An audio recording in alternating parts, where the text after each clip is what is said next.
Today, I'm joined by Ben Adams of Ben Adams Architects, who's celebrating 10 years of practice this year.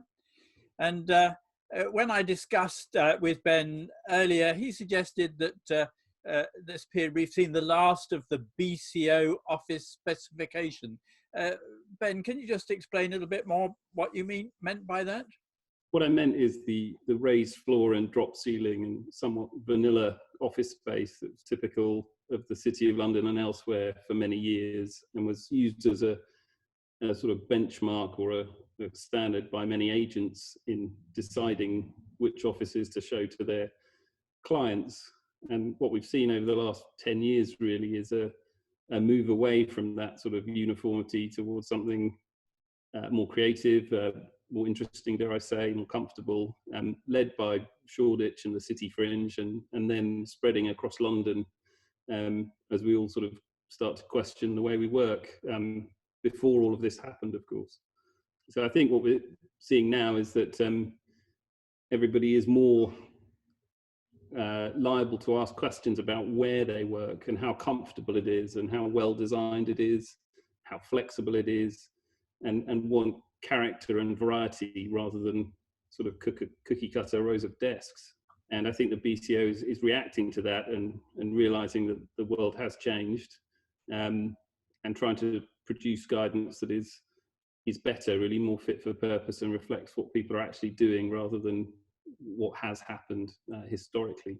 You see it especially in the world of co-working. I think we've all seen that flourish in London and cities all around the world as an alternative to the standard office, and very highly designed spaces, real focus on hospitality and welcome as you arrive, and then a whole variety of different rooms and spaces in which to work that might have more in common with hotels or domestic life than a sort of typical office.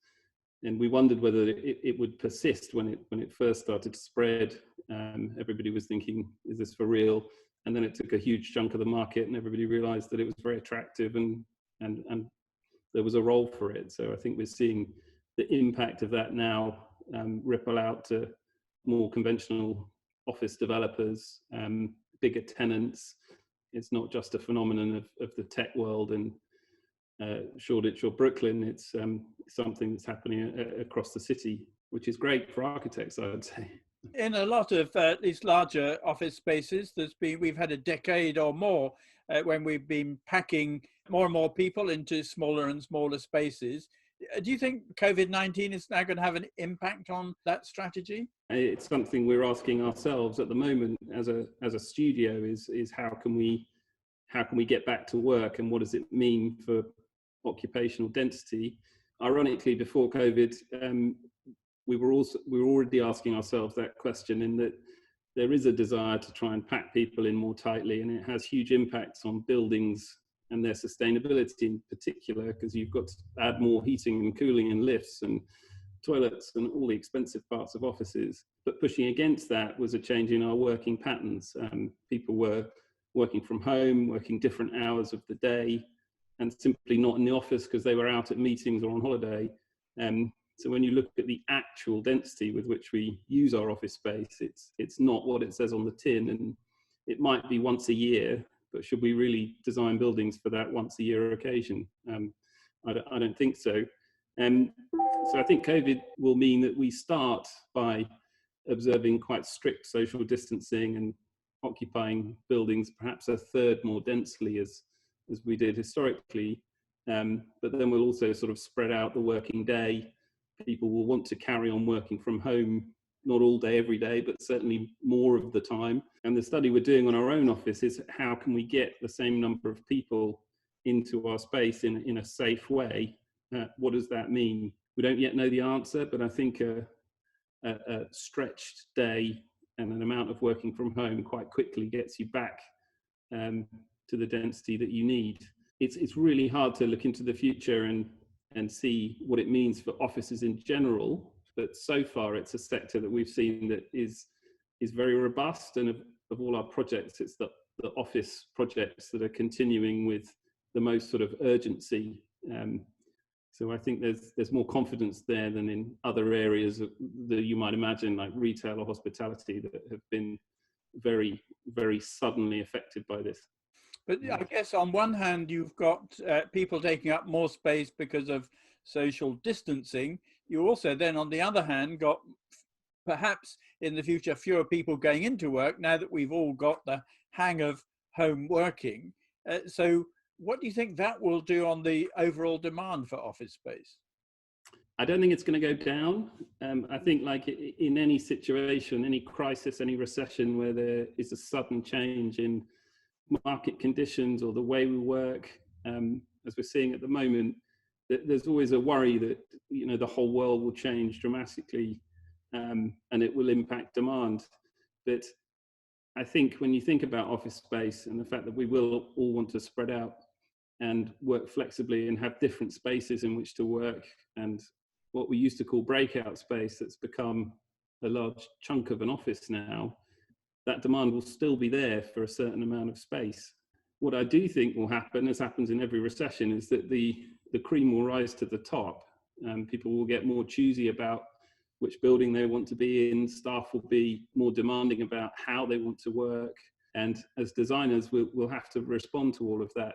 But as I said, it was happening anyway. I think it's gone from being something that was maybe quite low on the agenda and popped up fairly frequently, but not in a way that sort of shifted opinions at the kind of developer level, to being right at the front of people's mind now and right at the top of the agenda is how much space do we need and what are we going to do with it.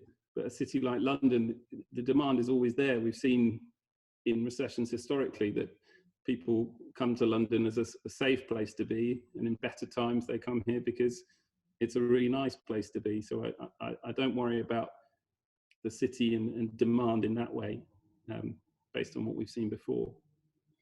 Well, I hope you're right. So what impact is COVID-19 having on your business and your clients at the moment?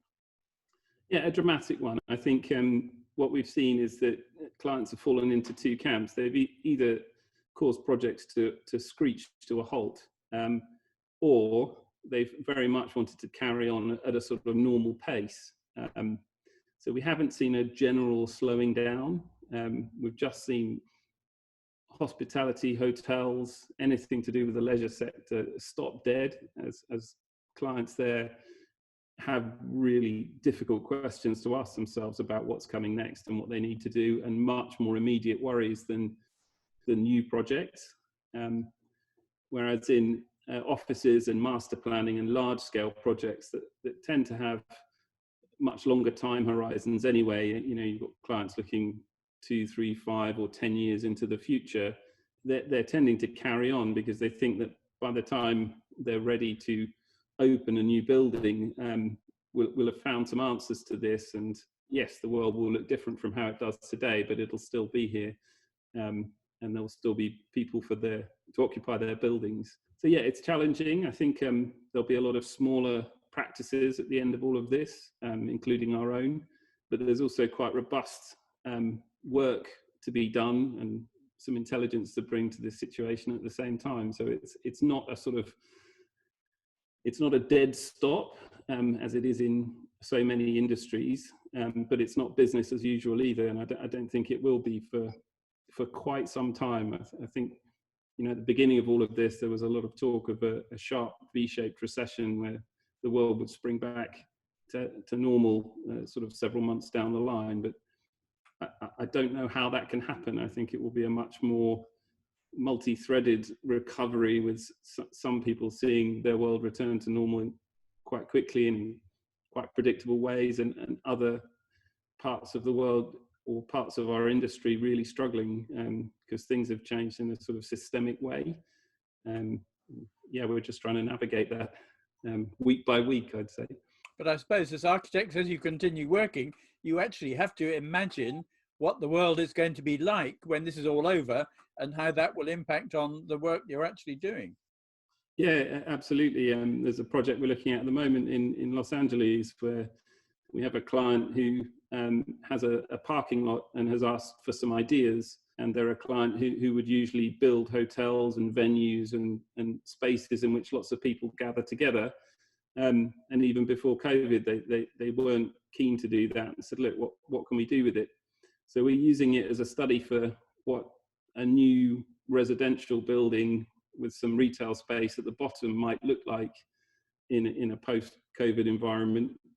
How does that impact design? Do we push all the services of the building and the lifts and stairs to the outside and learn from New York fire escapes and Richard Rogers and so on?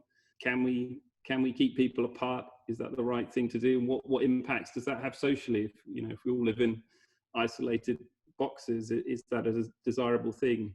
So it's an evolving picture, but it's a very important one, I think, because if we get the hang of COVID, there'll be other pandemics, other diseases that pop up from time to time, and I think it is forcing everyone to answer a deeper question than just the current crisis, and try and think about the social implications of that as well. One thing I'm interested in is that the sort of joy of working from home, you can sort of see it wearing off for the first 2-3 weeks, especially because it was beautifully sunny. There was something rather nice about not commuting and not traveling and speaking to people like this. But as time goes on, you start to realize what you're missing, that we do gain a huge amount from social interaction that is non-verbal communication and seeing each other face to face. There'll always be a place for that. Well, I suppose just as we've been designing more resilient cities for climate change, we have to look at more resilient cities in terms of health and well-being in the future. So Ben Adams, thank you very much for your time, and thank you very much for your comments, and hope to see you in person soon. Thanks, Peter, and likewise. Thanks very much. Thank you, Ben.